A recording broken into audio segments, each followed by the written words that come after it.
Ne soyez pas complices.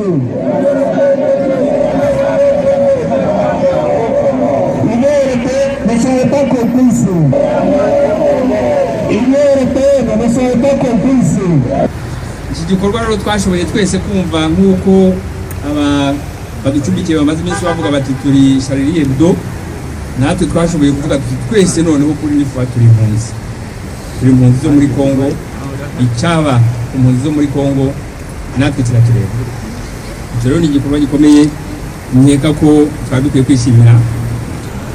Hari bagiye bavuga batari ko se ko bavuga FDLR ibyo by'impunzi mute, ngira ngo ibyo ngibyo babeshya Abahinde, ntabwo ari twe babibwira. Iyo bavuze FDLR mwese muzi icyo bivuga. FDLR ni umuntu w'impunzi utaratashye, utaragiye mu Rwanda, batajyanye mu tobo ngo babanze bamurave Ruservo. FDLR nabo bantu bose bavuga bati mu Rwanda haracyari ikibazo cy'umutekano, ntabwo dushobora gutaha. Abo rero nkeka ko tubiro tuvamo ntabwo tugomba kugira ikumwe byo kubivuga. Ubwo twagiye rero tubaha iyo memo twese twateguye, ariko bakaba bari bamuhaye uburenganzira ko ashobora kuyisinya mu izina ry'abari bayiteguye. Tukaba twashoboye kuyigeza ku muntu ushinzwe u Rwanda, ndetse yari ari kumwe n'undi ukora mu biro bye.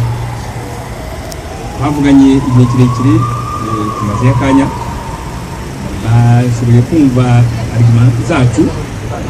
Icyambere twababwiye ni uko tuzi neza ko iyo bavuga ko bagiye gutera FDLR, abambere bazahunyora ari abatazi kwiruka. FDLR se bazayivana he?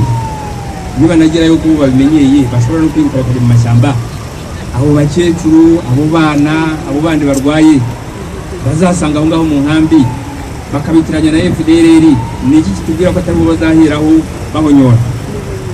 Ibyo bintu twabibabwiye batubwira ko icyo kibazo bacyumva, ko nubwo bashyigikiye ko batera FDLR, ko basabye ko hakorwa ibishoboka byose kugira ngo baproteje abakiriya.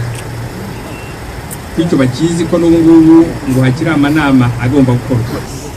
Ati iyo solution politique natwe turayemera, ndetse ubwo banavuze ko bagiye gusoma iyo memo, hanyuma bakazongera bakadutumira iyo twagirana imishyikirano, tukaba twabaha alternative. Nubwo iki gihe nizeye ko tuzagenda turi bane, tukazagenda turi batatu, tukaba twateguye. Ubwo rero turabaha igihe abanze basome iyi memo, hanyuma tuzasubire tugende.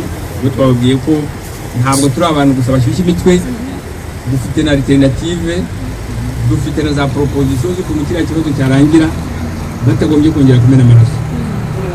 Twanatsindagiye ko ikibazo cy'u Rwanda kitagomba kuba limite kuri FDLR. Ibyo bintu n'ahantu tunyura n'ahangaha bose barabivuga, muri za mafeti abantu bagenda bivuga, bakavuga bati natwe hari bamwe bitangiye gutera umujinya chaque fois kuvuza ikibazo cy'u Rwanda bakubwira FDLR. Atese nyuma ya FDLR nta kindi kibazo cyari, bati kuri siri natwe turabizi hari ibindi bibazo tant au niveau du Congo que du Rwanda, ko bagomba kujya plus loin mu gisubizo politique, bagomba gutangira kiriya kibazo cyo muri Congo. Ibyo ngibyo babitubwiye, ndetse batubwiye ko umwe mu twavuganaga aherutse no mu Rwanda avuga ati byinshi ati turatubizi. Ubwo yaduhaye urugero, avuga ati yabwiye mugenzi wanjye by'umugabo ati perezida wanyu ntabwo aherutse kumwiba ordinateur.